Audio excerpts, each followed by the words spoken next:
Welcome to Massimini Makes.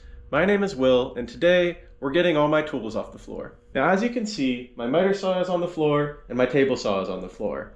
Now, I have to acknowledge that I'm no longer in my 20s and this just won't work for me. My plan for today is to get the miter saw up onto a cart, the table saw up onto a cart, and build two small modular carts that I can move around to use as support for the sides of my miter cuts or as an outfeed table for my table saw. Now this shed came with a really nice setup workbench, but unfortunately this just doesn't work for me. My miter saw is way too deep since I have a 12-inch sliding miter saw. I have no room back here to be able to actually move the blade. And my other big tool is a table saw, which needs a lot of room for outfeed. So my goal is probably to just rip this out, and instead what I want is modular carts that I can put my table saw on, put my miter saw on, use as support for the sides of things that I cut on my miter saw, and move around for an outfeed table for my table saw. The carts are going to be made very simply, with frames and legs made out of 2x4s, the tops and bottoms made out of 3/4 inch plywood, and 3-inch casters to make the carts mobile. Now this build has a lot of repeatable cuts, so the first thing I do is set up a stop block for each cut. I'm cutting all these 2x4s down to 45, 29, 25 and an eighth, 24, and 15 inches. The 45s and 25s make up the sides of the full-size 2-foot by 4-foot carts.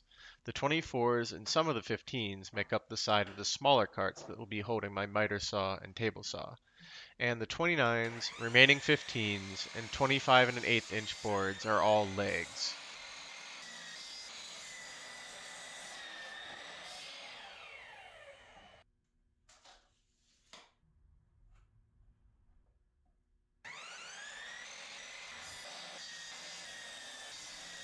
And this is the point where I noticed my first mistake that I actually made way earlier when I went and bought my lumber.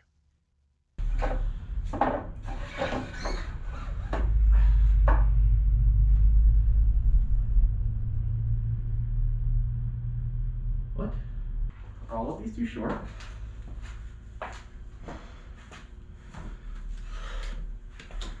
Or are these, they're 92 inches.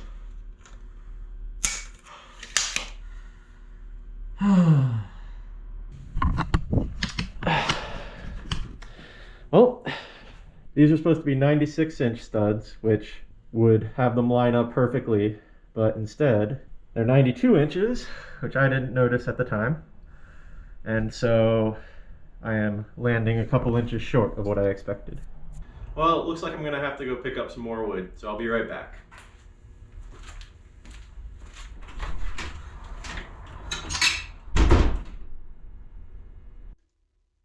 So I was off to the home improvement center to get some more boards as well as a few items for a future project.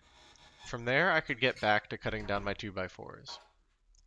I also noticed that my 29-inch boards were a little long since the stop block had slipped while I was making those cuts. This is important because as legs, those boards determine the final height of each cart.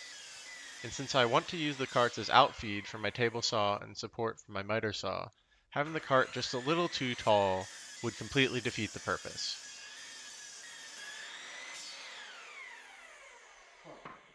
Okay.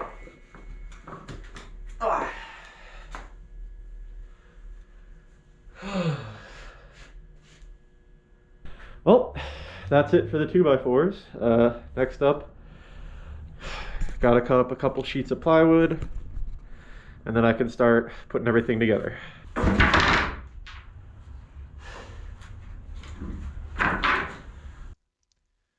My method for cutting plywood with a circular saw is pretty standard. I know the distance from the blade to the edge of the plate on the saw. I take that distance and add it on to the width I need to cut, then measure it out, clamp a straight edge down to the sheet, and finally cut. Like I said earlier, the full-size carts are 2-foot by 4-foot, so I can just make one crosscut every 2 feet to get 2-foot segments. The smaller carts have 24 by 18 tops, so for them I make my crosscut at 18 inches and then cut them in half to get the top and bottom. 2 of these, 2 of these. Now we get to see how everything is put together. And of course, I immediately make a mistake when I lay out the boards. To get to 2 foot by 4 foot, the 45-inch board should be inside the 24-inch ones. But I do the opposite. For now, I'm blissfully unaware that none of these screws actually count. But, in short order, I do figure it out.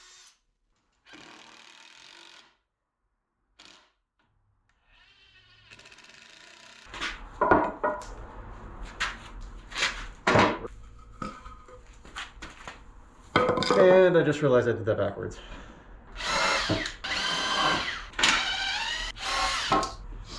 This is supposed to be this way. I'm just glad I caught that early on, instead of making it through multiple frames and then realizing, in which case I would have to take it all apart.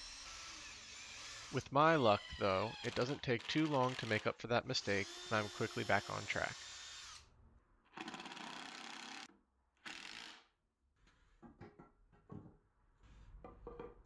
I use 2 screws to join each corner and then secure the plywood top with a screw in each corner, making sure that the frame and top are square. I then reinforce the top with 2 more screws on each long end. Finally, I use 3 screws through each leg to attach them to the frame.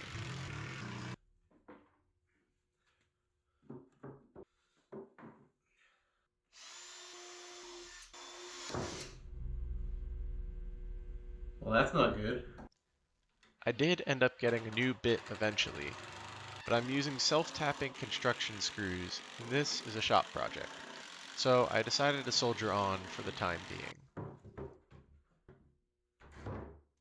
Once the 4 legs were in place and attached, I shimmied the bottom of the cart onto the legs and screwed them together as well. There we go. From here, the last thing to do on this cart was attach a caster in each corner and flip it back over.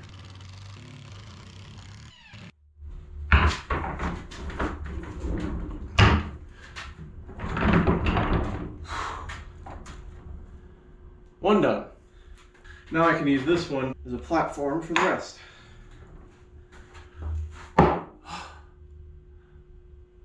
I'm tired. This second cart is one of the smaller ones.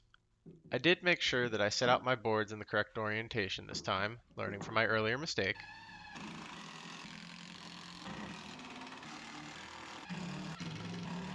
And I must also say that building on top of this cart was infinitely easier than having to do everything on the ground. My back is so much happier in these shots.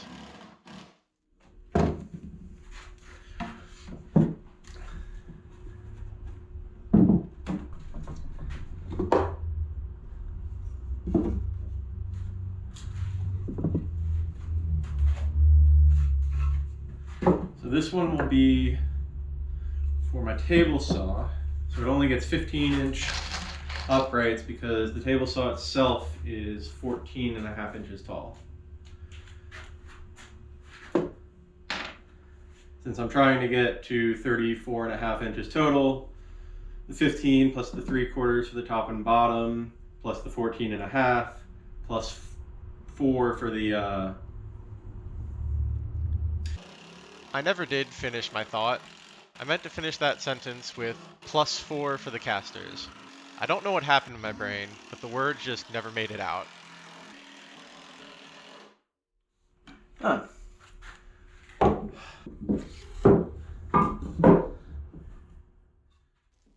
The rest of this video is a lot of the same, so I'll fast forward to the end and summarize for you. Altogether, this build took a little over 4 hours of work, including setting up camera angles, so it can definitely be completed in a weekend. In total, to build all 4 carts, it cost me $325 before tax. The 18 2x4s came out to $125, 2 sheets of plywood were $100, the casters were about $85, and the various screws I used came out to about $15. In my opinion, this is pretty affordable for everything I'm getting out of it. As they're currently set up, I have tons of uses for these carts, but there are tons of ways that I can adapt them further. Some options include adding a more organized shelving system underneath, or drilling bench dog holes and adding a face vise. Let me know if you make any of these. I'd like to see your take on it. Let's get these flipped over.